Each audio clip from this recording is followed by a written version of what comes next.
Good morning, everyone. Welcome to True North. I'm Renata Marino. How is everybody? Happy Thursday. I'm so excited to be here. I've got a great subject and I can't wait to talk about it. But before I get started, I do have a book and I have some.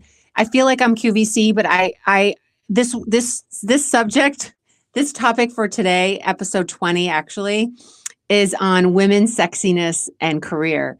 And because it's really focused on women, but I would love it if men would listen in on this because I really think educating men um, is really important for them to hear this subject and what goes on in a woman's mind, in a woman's body, in a woman's style, in a woman's demeanor, and how she feels about herself, how she dresses, she feels about her body, how that resonates in the workplace and with her confidence. And being able to express herself and express and show her gifts, and the impact that has on the workplace, on whether their women are received in the workplace or rejected in the workplace, how they're perceived in the workplace, and how that affects their self-esteem and their ability to be successful in the workplace. So we're going to talk about that today. It's very important, and I want to be an advocate for women, and I'll tell a story about how and why this is important to me. But before I do that, since this is focused on women, and I'm all about sharing my products, my beautifying products. I'm an investor and I invest in health, wellness, beauty, fitness, sports tech, anything related to health and wellness, proactive and preventative health, in any of those categories. But I personally have, as a female, have been through many things: fertility, body changing, beauty, and I love beauty tips. I honestly love staying in shape, beautifying, self-care. I've been in Prevention Magazine and Fitness Magazine. I've been in a lot of different things that talk about fitness, health, beauty. And one of the things, I just wanted to share some products that I use. I probably will do this every so often, but I want to share some of the products I use that can help other women, make them feel great. And just tips I've picked up because I research all of this. Well, first of all, before I show one of my and I'm wearing one of my beauty tips. I'm wearing a dress, but I'm wearing a skin product that I love. But one of the things I've used, I've always resonated with aromatherapy. And I think during COVID, since we were stuck in our homes for so long, and we were working from home, and I'm sure many of us are working from home. Aromatherapy has been a great way for me to be upbeat, be positive, feel good. It's great for my kids. I purchased a bunch of essential oils. I use a diffuser. But one of the things I became obsessed with when I was on vacation last week, the hotel I stay at, typically in Mexico, Puerto Vallarta and Cancun, I tend to stay in the same hotel just because you know what you're going to get. But the thing that's so cool about some of these hotels, I think the higher end hotels that they do, and I don't know how they do it. I actually really want to learn how they pipe this in, because I would like to do this in my house. My new house is every single the resort I stay at has about 6 or 7 hotels, all different levels, from low end to high end. But it doesn't even matter. Every single lobby in the hotel, it's this big hotel, has a certain scent. And in their store, they sell, I have it here, they sell aromatherapy. And it's funny because this is a room spray, but I kept asking them, I'm like, do you have the oil so I can put it in my diffuser? So I actually pour this in my diffuser. I'm probably ruining my diffuser, but it says every single hotel lobby has a different scent. And I have my favorites. This one is the Mayan Palace, which is the lowest end hotel. But I sprayed it all in my room. So it makes me feel so elated and happy. But anyway, I remember at COVID, I bought a bunch of these, and I ran out, and I was literally begging the hotel, calling them, begging them to sell them to me. They're like, well, we don't have an online store. I mean, we don't sell. You have to come and visit us to get it. So of course, and you know what's so awesome? Again, I'm obsessed with beautifying and products, and bath salts and bath oils, skin creams for my face, for my body, exfoliation. I mean, I just like beautifying. Is the hotel rooms? This is so me. They give you like, the bath salts, they give you the body creams, they give you the shampoo. I mean, really nice high end. And this is me. I take the whole shelf and I just like put it in my suitcase. And as you use it, they replenish every morning. So I'm sure like the cleaning lady's like, oh my God, like room service is probably like, she's using this every day. I have a stash of all these same brand products, the same smell in my suitcase that I brought home because it's part of what makes me happy, the smell, the scents. So aromatherapy it just helps me with self-care. And I highly advise everyone buy a diffuser. It's the best thing. And then body creams. I'm big on body creams. So one of the things, this is not from the hotel, but I wanted to share, this is so QVC-ish, but I want to share my tips. I got this at Sephora. I think someone recommended it to me, or I can't remember how I found out about it through another female, of course, because women share tips. The really good women, the gems, share tips with other women on what they use to make them beautiful and to make them feel great. But it's called Glow Oil. I bought this at Sephora. I think you can buy it online. This is the greatest. This is a body oil. Okay. It's not the kind of body oil you think it is. It actually makes you have a glow. So like you look amazing in pictures. I'm all about the selfies. I mean, maybe I look a little greasy right now, but can I tell you, when you put this on your legs, like if you're going out to an event and you're not wearing, no one wears nylons anymore, even in the dead of winter, but like, and you have a short skirt or your arms, you're revealing your arms and you want to, when you think about when you don't wear this and you get a picture taken, professional shot, or if someone takes a picture, you look okay. When you do wear this, not only your muscles look more defined, but there's a glow to you. So this is a product that Sephora sells, and the same brand also sells I actually bought it. It's so awesome. This is so cute. I have to share this. I don't know why.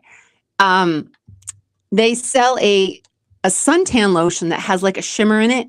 So when you put, and it's like SPF 50, it's awesome, or maybe it's 30, I don't remember, but it's awesome because you look, and it's not like gross, like Vegas cheesy, like, like heavy on the shimmer. It's very subtle. So you're not like, oh my God, she's wearing shimmer. You just feel really dainty and really beautiful and like feminine. So that's what I want to talk about today is the feminine feminism. That's what I call it. So today's session is about the feminine feminism. This is what I refer to it. And I am not coining this term. I am stealing this term from one of my favorite authors. Her name is Pamela Rickman. She wrote a book called The Stiletto Network, I think back in 2011 or 2012. And I read the book, and the book is about all these women groups popping up all around the United States that have been happening over the year, where it's either moms launching businesses in their basements to high-powered CEOs getting together. And what she talked about are all these networking groups. She didn't refer to it as networking, but women getting together for coffees, for cocktails, forming informal groups, forming formal groups, and it's about women helping women. And I read this book, and I saw this movement happening with all of these. Again, this was 2010, 2011, in the early days before community wasn't even a buzzword. And I decided I come from an environment. I come from I was educated in middle school and high school at a Sacred Heart school. There's hundreds of Sacred Heart schools all around the world, and they're all about women empowerment.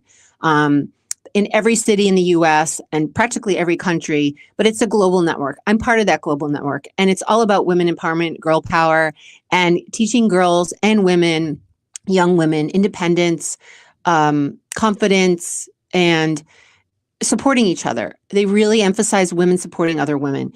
And so I wanted to build a Stiletto network in my community because I wanted to find these women that wanted to help one another and support one another. Anyway, Pamela Rickman uses the term feminine feminism, and that's what I want to talk about today. What does that mean? That means this, and I took some notes because the topic for today is women, sexiness, and career, and how does that all play into each other?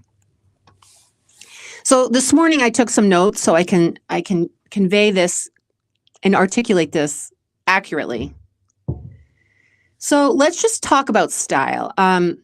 and again, if men are listening to this, you have to realize what we go through, because you guys don't handle this. You get up in the morning, you wear whatever you want. Maybe you could be judged depending on what business you're in and depending on how well you dress. I mean, I personally think men should take care of themselves just as much as women. Some men don't. They just let themselves go and they don't care what they look like. I personally think it's called self-care. When you take care of yourself, how you dress, how you act, how you eat, if you exercise, if you're fit, you're portraying part of your personal brand, and how you are dressed, how fit you are. It not only does it come out in your personality and your confidence, but people perceive certain things about you. And you may brush it off, but I think it has a direct impact on your happiness in your personal life and your professional life and your success. But you guys, the men have they don't have it as hard as we have it. And I'm going to tell you why. Let's talk a little bit about how styles in the workplace have changed all the way from the 80s. Okay. So I wrote down here, dispelling the old 1950s stigma of women, how it's shifting and how we need to continue to dispel it. So in the 80s, if you guys remember, in corporate, let's talk about corporate, because the 80s didn't really have startups, okay? And let's just talk corporate. That was the predominant place that people worked. Corporate, medical, lawyers, doctors, businesses, okay? The Fortune 500 companies, small businesses. It was, for women, suits only, no pants. I'm going to say that again. It was the 80s. Suits only, no pants. And quite honestly, if you look back at photos, women in banking, I know this. And I was a younger person in the 80s, but I saw how my mother dressed, how other people dressed. It's really longer skirts. It's not shorter skirts. And very boxy look. I would say it's like, and I'm not throwing these brands under the bus, but it is and I'm not, if you dress like this, that's great. But I'm just telling you, it was the only stores that I knew about or women knew about were two big stores, maybe three, no, two, Ann Taylor and Talbot's. Very conservative, very boxy, not sexy, very much like dressing like a man, almost epitome. How can we look exactly like a man?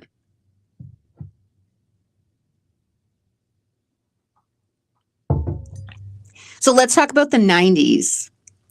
I'd say 90s, early 2000s. There was a shift.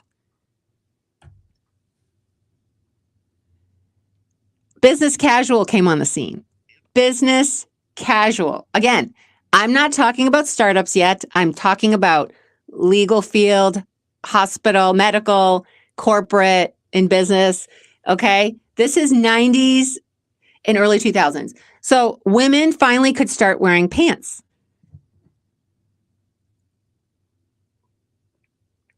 Okay. So the trend was, and I know this because I worked in investment banking, and I was wearing a suit. I think I was literally in the middle of the shift between suits every day. And I think when I left investment banking, people were business casual was starting. So that was late 90s. Okay. Yes. Cause when I was in banking, it was still suits. So I was wearing a suit, and actually I was getting away I was a little bit of a rebel. I mean, of course, right? When I was in banking, it was two women. It was two women. I was one of two women out of a team of 30.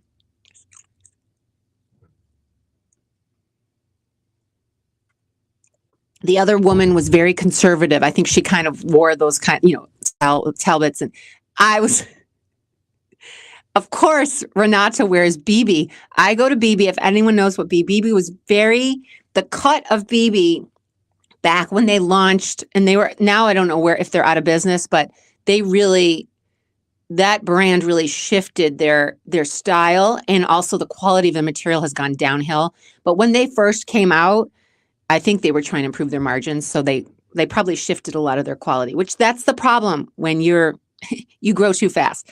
But anyway, let's talk about the good old days when they originally came out. I was obsessed with that store. I think I spent thousands of dollars in that store. And it's not even high end. It's like a middle ground.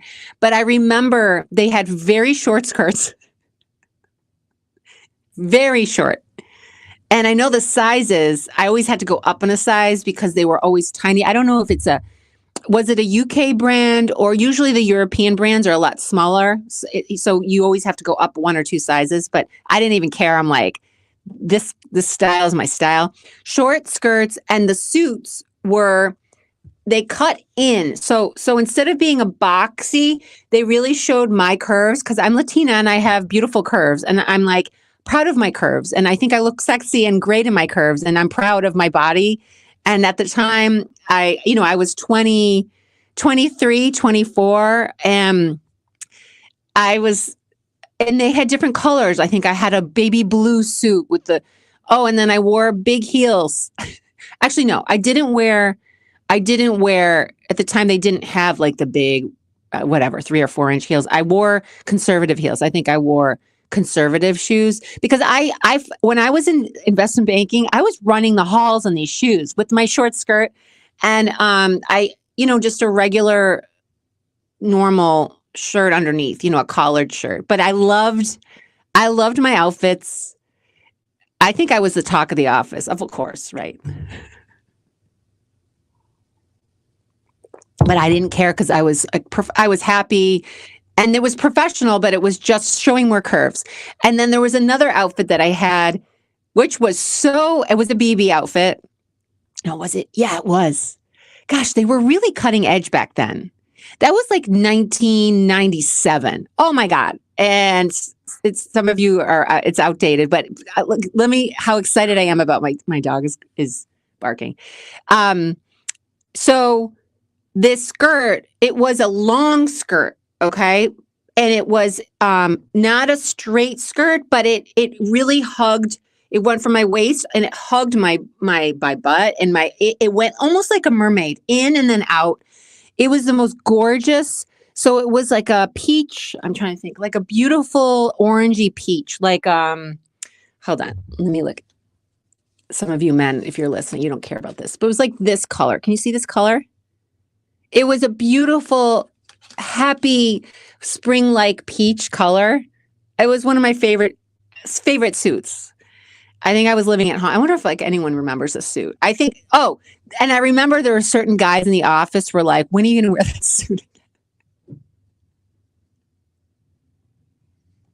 And these were nice guys. They weren't, it wasn't inappropriate, but it was because I was like the eye candy. There was no women, and there were no women in the office. And so and they were respectful. Trust me. Most of them. There was one that wasn't. And he was an older gentleman, a partner in the firm. But anyway, and then this top was a short, like a peplum top, where again, it hugged my waist and then it went out. So it was and I had a collared shirt, and it was long sleeves.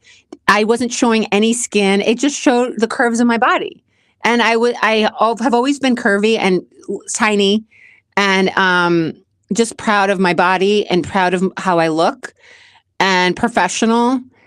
So feminine, but professional. So when I was shopping at BB, I was just so excited to be there, because they just had my style, because I was so tired of hiding my curves, shopping at stores that were very conservative, very boxy, hiding everything. And quite honestly, when I was raised as a little girl, that's how I was told to dress. Very conservatively, hide everything. The comments that I would get is, you're looking, you can't wear. I mean, I never even attempted to wear more form-fitting clothes. I was always a little bit heavier growing up, 10 or 15 pounds heavier. I never really came into my body or came into comfort, embracing my curves, embracing my body at all, until later in life, probably until maybe at college, not even high school. College is when I started really coming into my own and really loving I think because I was away from my home. I was away from my family and I didn't have that influence because I got to start seeing how other people dress, how other women were. And I started, being comfortable, being independent. And that was the first time I really could be myself was when I was away from my house, away from my family, because I was raised very conservatively. It's very conservative New England, very waspy, Catholic girl, button up everything, hide everything. And I think that comes from this 1950s way of like, if you dress a certain way, you're going to be construed as sleeping around, promiscuous, not taken seriously, you know, not smart. I mean, this is an old school way of thinking and that it still exists today. And it's not just men thinking this, it's women viewing other women and thinking this. And it's a problem. It's a major problem. And one of the things that I think I mentioned it yesterday, is some men, I don't understand this. There's something in the man's brain that if they see a beautiful, sexy woman, they cannot see her as a professional.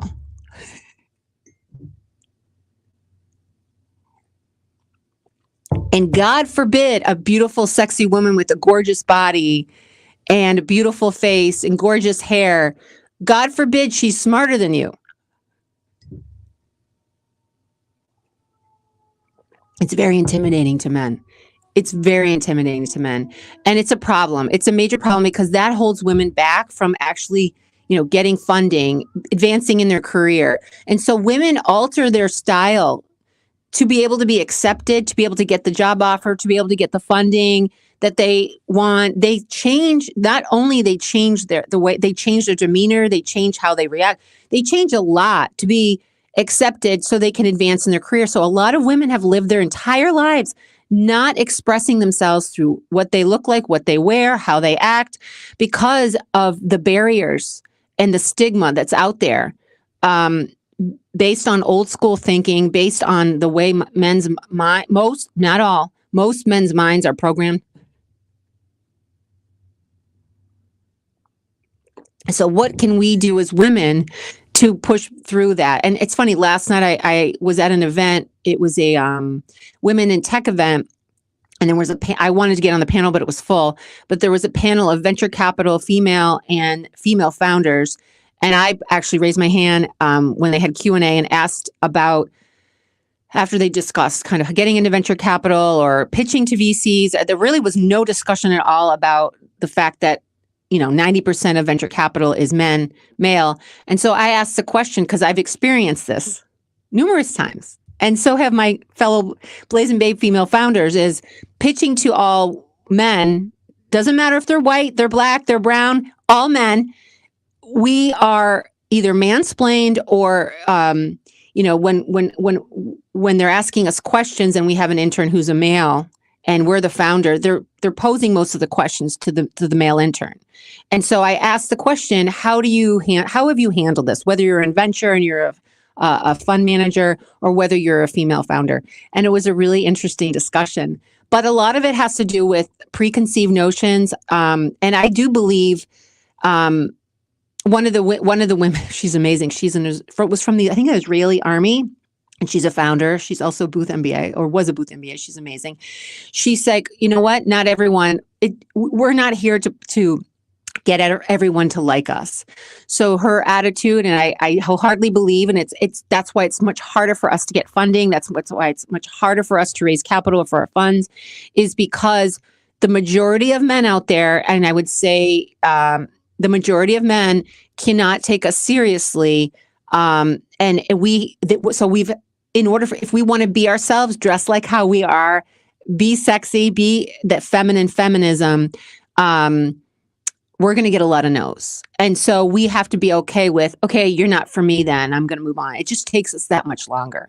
But in terms of what I'm doing and where I focus is, I want the right people in my camp on my side. I don't want the wrong people on my side, because it's just going to make my life a living hell. And so we just have a lot more doors and hurdles to get through. But a lot of this has to do with how we look, our beauty, our sexiness, and it really impacts our career. It really impacts our career. And what really bothers me is we tend to change. We change who we are. We change how we dress. We change our demeanor. It really does. So anyway, let's get back to my timeline. So then after there was in the early 2000s, this business casual with pants and heels and just without the suit jacket, just the top. Then we come into the tech scene. Then tech is just exploding, and it's in the 2000s, 2010, 2011, 2012. That's when it started. That's when the hoodies came on the scene. It's confirmation from my dog.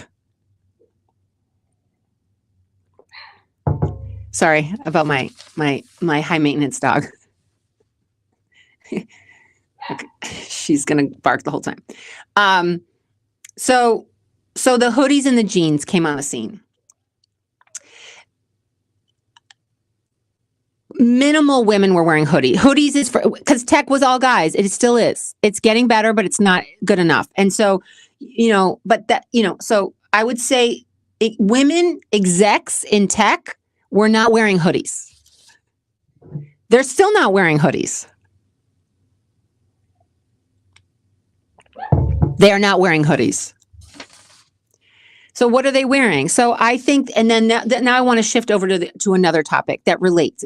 This is a parallel topic. So let's talk about women in the stages of life and what happens to a woman's body and what happens to their psyche, what happens to their emotional state, what happens to their self-esteem when they go through every stage of womanhood. So when you're in college, you graduate and you start working and you wear whatever, and your body, you're used to your body, this is my body, this is how I feel, not just how it looks, but what's going on inside, all the estrogen, testosterone, all those things, the emotions, that's all from the estrogen and testosterone, okay? So then you're working and you know your body, you know what looks good on your body, it's great, you're working out, whatever. Then, maybe you get married, maybe you have kids. You don't have to get married, but you have children. You become a mother. When you get pregnant, when a woman gets pregnant, they don't have any control of what their body is going to look like pregnant.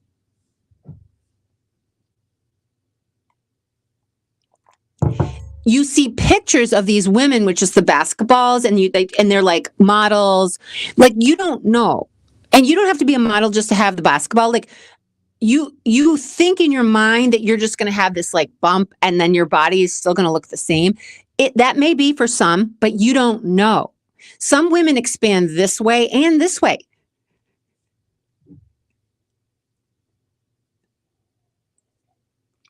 Okay, forget about the expansion. Some women's skin destroyed. I mean, you can literally have leprosy. For me, I think for my daughter, I was peeling everywhere. I don't know where it came from. I remember being on vacation. I think it was in Scottsdale, wearing this I couldn't tell people I was pregnant, and I was wearing bathing suits that were like pregnancy bathing suits. I'm like, I can't believe this. This is ridiculous. I'm so wide that I'm wearing a pregnancy full piece. No, maybe it was a bikini. No, it was a full piece. Who wears a full piece? I don't. And it was a full piece. And I remember being in Scottsdale at a hotel with my then husband, laying in the lounge chair. And I don't remember, I think I may have messaged someone or even thought this. I can remember it clear as day. Thank God I'm here for 2 weeks. Thank God I'm here hiding because I look like I have leprosy.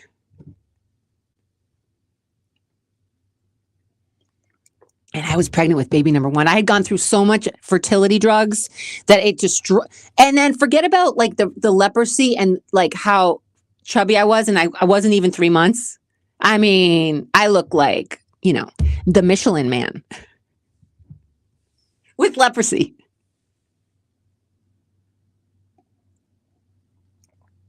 What was going inside my body, the emotional, I was like, you don't know how your emotions are going to be affected when you get pregnant. And it's different for every woman. And there's no predictability. You can't predict. It's like, you don't know what you're going to get. And as someone like me, who's a planner, and very type A, and like, okay, if I do this, if I do X, then Y is going to happen. If I study for the test, then, if I feed the baby, then they're going to go to sleep.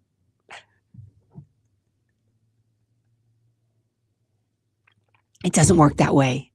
It's like fly by the seat of your pants, like, okay, I'm going to do this, but you have to, it's like the unexpected. You can't predict how you're going to look.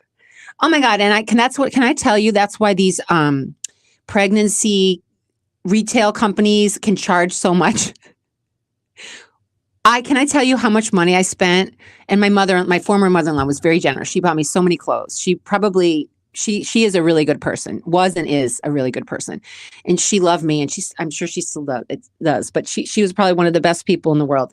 But anyway, she wanted me to feel good about my body because she's been through it. And she bought me and I bought myself like jeans that were like triple the price that you would get. I mean, I buy nice, really expensive jeans. I mean, it's insane. And I wore those jeans. I wanted to burn those jeans, but after baby number 2, I'm like, I want to burn all the baby clothes. And they were really nice baby clothes. And I had some stuff from Target, but I'm telling you right now, you can't predict how you're going to look. And when you're pregnant, you just want to look at least somewhat feminine. So let me get back to the subject of career. So let's think about this, guys. I was going to work pregnant. So I had to comply with business casual, but with pregnancy clothes. And I remember going to the pregnancy stores, and then they charge so much money. And I was like, okay, so I need 3 pairs of black pants because that's what people wear. That was a uniform. If it's business casual and I'm in corporate, I need 3. I wore those 3 pairs of black pants because you don't want to spend so much money on an entire new wardrobe where it's finite. It's like, eventually you're not going to use it.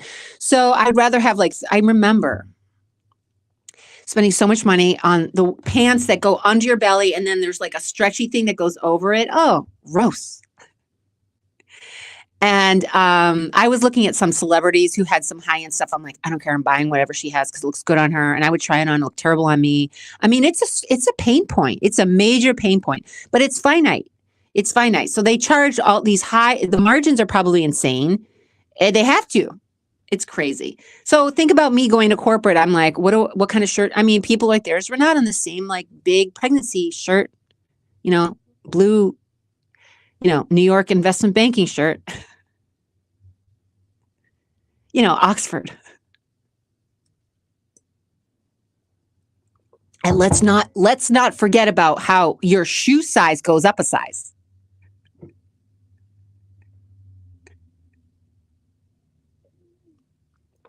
You got to buy all like new shoes unless you want to wear the same shoes. I mean, because your feet swell. Ew. It's the most uncomfortable thing. No one talked to me about how beautiful pregnancy is. It's nice in your head, but when you actually are the one dealing with it, it's actually not that nice. I don't know. Maybe there's women who are like, oh, pregnancy was so great for me. I'm like, was it the whole time? Anyway, when you actually have the baby and the baby comes out and here's the baby, your body, you don't think your body is going to go back to the same shape it was before. And don't think that it's just going to naturally, when I start breastfeeding, I'll lose all my baby weight.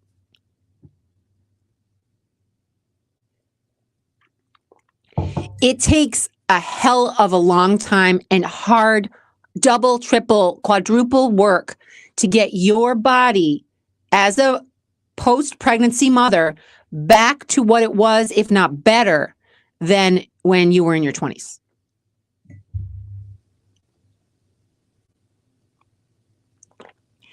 So let me tell you what happens to a woman's psyche when they go through motherhood and they go through pregnancy, and they are almost so depressed that they have.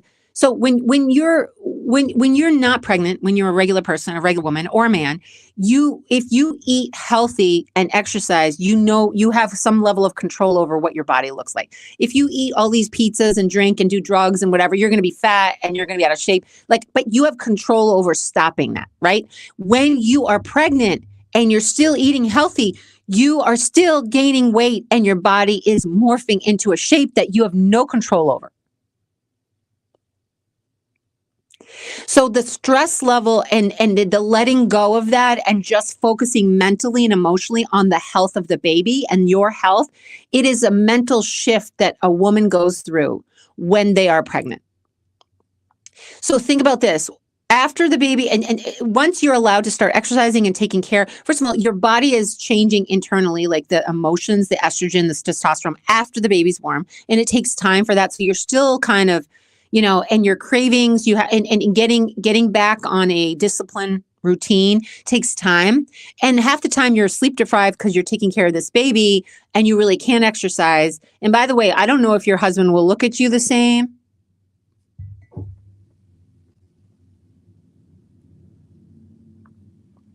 Some do, some don't. I don't know. Something happens in their head. You're not really a sex object anymore. Some men, not all men. You're a mother. You're almost like their mother in their head. Once you become a mother, you're less of the sex object. Some men, not all men. And more of like the matronly, like their mother.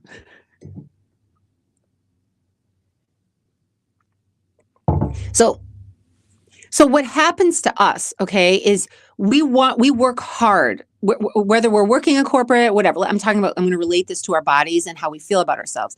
So when we work hard and put the effort into taking care of ourselves and our bodies get to a beautiful, back to what it was, if not better than what we were in our 20s, quite honestly, if we put in this kind of work, we're proud of our work. We're proud of how we feel. And we finally have regulated our emotions, regulated our eating, learned about our new bodies, and are so proud and confident because we weren't confident before because we had no control of our bodies and we didn't feel beautiful.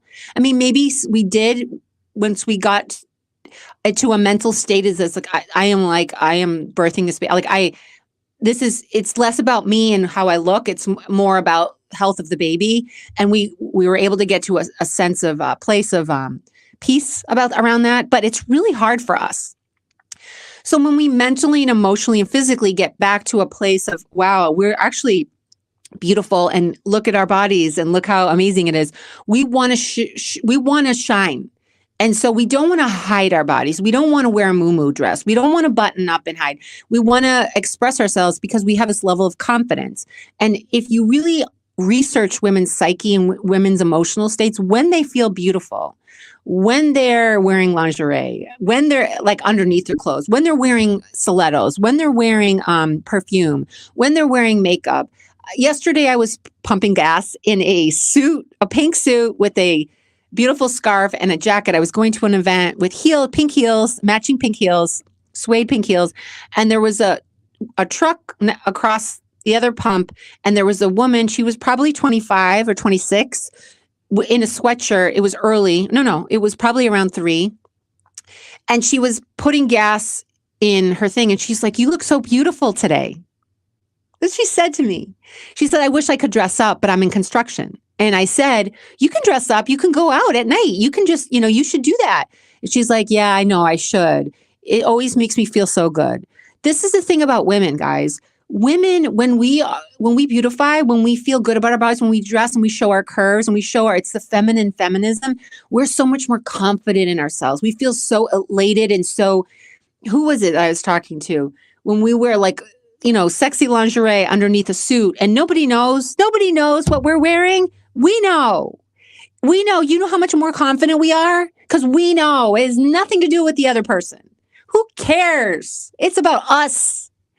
It's not about the guy.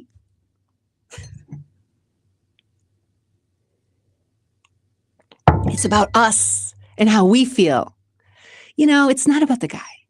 And so, or the heels, I'm on my Zoom calls, I'm wearing big stiletto heels, like my Louis Vuitton or my Jimmy Choo or whatever they are. And I feel like a badass. My confidence level is up a game. It is up. I am like scoring. I am scoring when I'm wearing my lingerie and my stilettos on my Zoom calls. I'm scoring. That's me, because it's a confidence level. It's a heightened confidence level. When women take care of themselves, when we beautify, when we dress in the feminine feminism, when we wear makeup, when we wear perfume, when we put our aromatherapy on, when we're wearing our stilettos, when we're wearing our lingerie underneath our outfits, our confidence level is heightened, and we are killing it on our Zoom calls.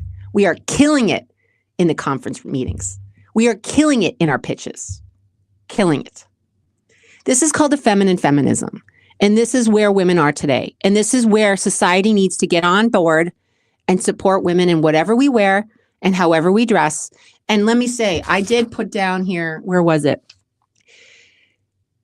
I want to do a course on this, probably a Blazing Babes course, or maybe even get on stage and talk about how we women can be classy, sassy, and badassy, sophisticated, confident, professional in how we dress. There is a fine line between dressing too promiscuous and too conservative. There's like a middle ground. And what does that entail? I think it's how you carry yourself. I think it's how you present yourself. I think it's the brands you choose, the materials you choose, what you reveal and what you hide. There's certain rules around that. I mean, it takes a lot. There's a fine line. But bottom line is there should be no judging. There should be no judging. And, I do judge, and it's too bad. But it's really about sophistication, class, taking care of yourself, and being confident in yourself. Anyway, hopefully that helps. This is a very touchy subject for me, and I just want women to be able to express themselves the way they want, with confidence, and wear what they want, because we go through a lot. Our bodies go through so much, and it's really too bad that society and most men, not all men, judge us. And, if they see a beautiful woman with a sexy body and beautiful hair and beautiful face, they have a hard time seeing them as their equal intellectually or from a career standpoint. They have a really hard time. It's like a switch that goes off in their head. I don't know what it is. And you know what? It's like, from a woman, the Israeli woman who's a founder, the Israeli army woman who was a founder last night, it's like, no, thank you. You're not going to be in my inner circle if that's what's going on in your head and that's how you're treating me. We have to stand our ground. We have to stand our ground. Okay, let's do cards. These are Q&A. Hopefully this was helpful. Oh my gosh, I have a call at 10. It's actually a very important call. So, I have plenty of time. I have plenty of time. Got to stay on track. All right, here we go. Hold on. Ready? I love this. Hopefully this was a helpful session. So before I end, I just want to say,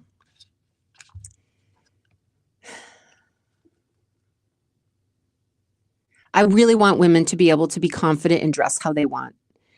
When there is a comment made by a man or by another woman or by your parents, by family, by anyone that comments on your body, comments on what you wear, comments on how you dress, comments on whatever, you can't let that alter your state of who you are, how you express yourself. You need to be confident in yourself, and it is their issue. It's not your issue. You have to realize that. You need to stand in your power, and you need to dress the way you want. Which friend is most like your therapist? Oh, I have two. I'm not going to say who they are, but they're Blazing Babes. Of course they are, because that's our community. I have a community of female founders. It's a 7-year-old community of women. We started initially as helping women in career transition. And what we realized through 7 years of doing this, I think I've noticed this probably year 3, is most of our women are entrepreneurs, female founders, leaving corporate, launching their own businesses, leaving to join a startup. Really seasoned professional women that want flexibility. They want to pursue their passion. So we've pivoted to focus solely on female founders, since 80% of our women are female founders. And now we're all our programming, all our workshops, everything is around supporting women either transitioning into startup world, working for a startup. We help place them in startups. And then also, if you do have a startup, providing weekly community support programs, workshops, speaker series on how do you scale a business, how do you launch a business, any type of business, not just tech. And then we help make introductions and help you with your business model. It's a really, really good community of women. And we're hiring for a head of platform. So for anyone on here you don't have to be female, but you have to have run a community before, both online and in person. We're looking for someone with really good experience. But most of the women that I call them brand ambassadors, I call them the originals. They're like my therapists. I think we're all our therapists. And I think one of the most important things about our community that we've built that really no one else can replicate is the culture inside the community, because we really have come up with a process of making sure whoever is part of this community is a pay it forward type of woman that supports other women. And the community is really for not just helping you build your startup or placing you at a startup. It's about talking about some of the challenges of being a mother and a founder, or in your relationships, or, dealing with a climate that's very male dominated. How do you handle the mansplaining? How do you handle getting comments about how you dress? How do you handle it? And when women come together and can talk through some of those issues, especially if you're launching a business and you're struggling with getting to the next level, we need each other. And so I look at my originals, my brand ambassador females, as my therapists, because we bounce ideas, and they're always there for me. And I'm very grateful. Very grateful. Which shoes would you most love to have in your closet? I mean, I just talked about it. I'm a big Christian Louis Vuitton. I like and I like the one of a kind ones, the ones that they are only selling either in Paris or in Vegas. Literally, there's a store that I go to at the Wynn. Every time I go there, they say it's one of a kind. Like you can't go to Neiman's, you can't buy them in Neiman's. It's literally only in Paris and in Vegas, two places. And so it's Christian Louis Vuitton, and they're really high. They're like 4 inches, really high. And they're not like, prostitute-ish kind of, some of those shoes. They're very classic, feminine. There's one pair that I wanted to get, I remember years ago, but I don't want to get into it, why I wasn't allowed to buy them. They were pink. I think I have a picture of them. I always post them. Pink high stilettos. And they had this pink bow, like you wrap it around your ankle, and on the back of the heel was like a big bow. I want those so badly because it's very feminine. I'm a very feminine woman. I'm not, I like dressing. It makes me feel happy when I dress feminine, sexy and feminine. It's like a nice, sexy, feminine, professional. I'm a combination of sexy, feminine, and professional. Today I'm more feminine. I'm into the flowers. Depends my mood. Okay, ready? This one. How has your understanding of the meaning of life changed over the years? It's interesting. I've had a big aha moment the past couple years about myself, about some of my past behavior, toxic behavior, codependency, and,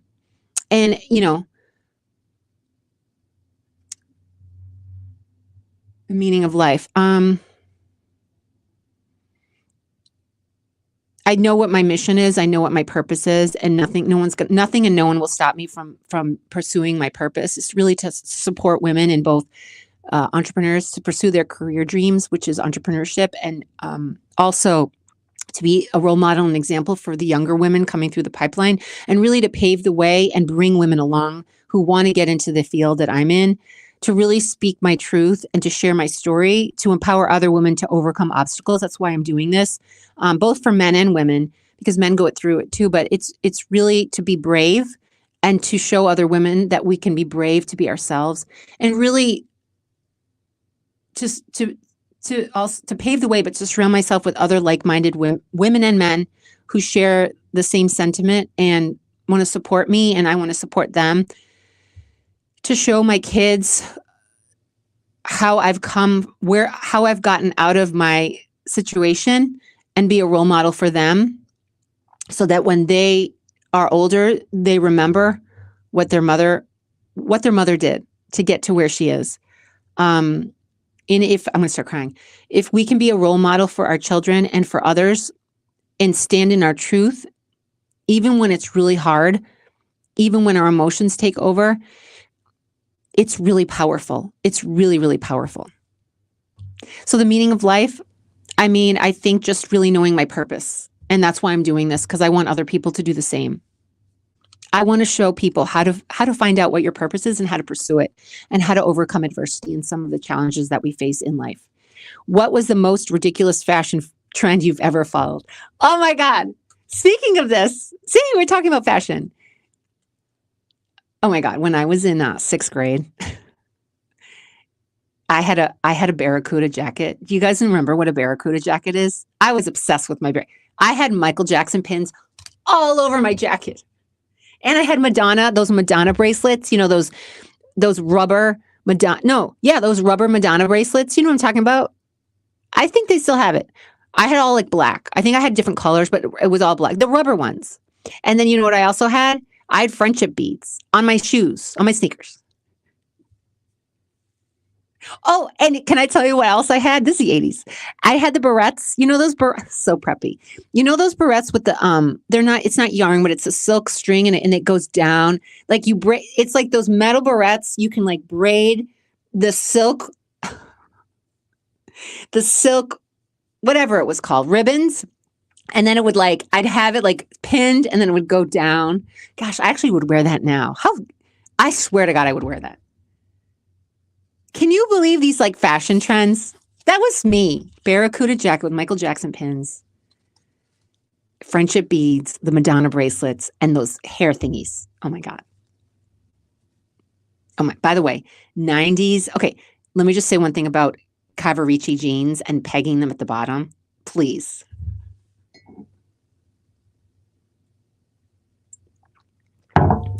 Don't even get me started. Oh. When do you feel most peaceful? When I'm floating and when I'm in nature, when I'm on the beach, when I'm near the ocean, and when I'm floating in water, when I'm floating in the those big tanks for Epsom salt.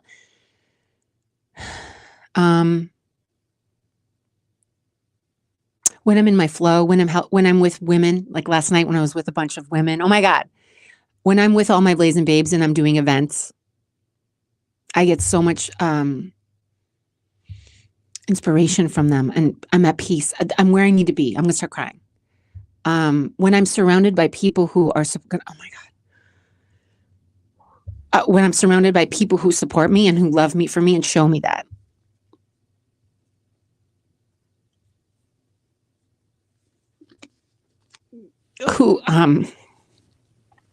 Who show me through action that they appreciate me and that they care. Because this is hard. Because I give a lot. And I think a lot of us do. A lot of us women give a lot of ourselves. Because that's what we were taught as little girls. And I think what's really hard for most of us who give is when it's not reciprocated, whether it's personal or professional. And I'm still healing from it. And I'm sorry, I'm crying. This is really hard for me. And I know a lot of women going through the same thing or have been through the same thing. And I want to be there for them. And it's funny because that's why it's so important to have this community of women, because we need each other, because sometimes it's really hard. And I think when we support one another, then we can get through some of the challenges in life. Anyway, I'm sorry. I'm very emotional. I didn't think I was going to be. If a local restaurant called you looking for ideas, what kids meals would you suggest? They add, there's a guy I met in Chicago who has an amazing startup that, oh my God, he's such a badass. What's his name? I keep seeing him every couple months. He's always in my path. Him and his wife have this startup that teaches kids about food, and not just about food nutrition wise, but it exposes them to other types of food, because when they had kids, now their kids are older, but when they had kids, the kids would only eat like mac and cheese and pizza, like, what your kids normally eat. But how do you work with the restaurants so when your kids go to a restaurant, they can order things that aren't intimidating? It's actually I think it's a really good idea. He's doing well. I think I introduced him to one of my brother-in-laws, who's a chef in Aspen, because they're going to launch in Aspen. I'm like, hey, he's connected to all the restaurants and he's a chef. He can totally help you. But I think trying to get kids more exposed to other cultural meals, cultural foods, because sometimes foods look intimidating when they're not just the mac and cheese, the pizza, the pasta. It's like, I feel like my kids are like one in high school and the other one, I mean, they're trying to get my kids to eat the Valentine's meal of brisket and some other, what was it my son, he wasn't eating the green. It was like a pesto pasta. He's like, it's green. I'm like, you're 13. You're not 5. All right. This is the last one. This is girl power. And I got to go. Hold on. I need to make sure I don't miss this call. Oh, yeah. 10 minutes. All right. Ready, guys? See, I don't even know who this is. These people. Christina Koch and Jessica Meir. They completed the first ever spacewalk by an all-woman team on October 18, 2019. I mean, how come we don't know this? Which of your friends or family would you want on your team for a spacewalk? First of all, my son told me that apparently if you go to space, or maybe it was my daughter, if you go to space, you could later on have health issues.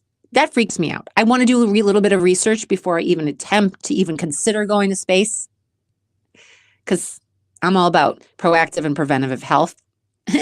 So it may be a little bit premature for me to get in a spaceship to go. But if that was all worked out and I had some guarantees, I would actually invite all my Blazing Bays, the originals. The brand ambassadors have been with me since day one. I would want them with me. We would laugh a lot. And we would probably do something crazy, like leave our mark on wherever we were. Like, let's just not tell anyone and do something. So no one's going to forget us. Something really fun. I miss all of them. They're amazing. And we will be relaunching soon and doing a big event, just waiting for the right time. Anyway, guys, True North, women, sexiness, and career. I hope this was helpful. This won't be the last of this subject. I'm going to be talking on stage about this. I'll probably do a TEDx on this. It's a big subject. It's something that I stand for. That's called the feminine feminism. I will not rest until this stigma is wiped clear, until we start changing people's attitudes, their demeanor, how we're treated. And, you could be beautiful and be highly intelligent. You could have a great body. You could be sexy. You can wear the stilettos. You can wear the curvy outfits, and you could be just as smart, if not smarter, than the man that you're talking to. Later, guys.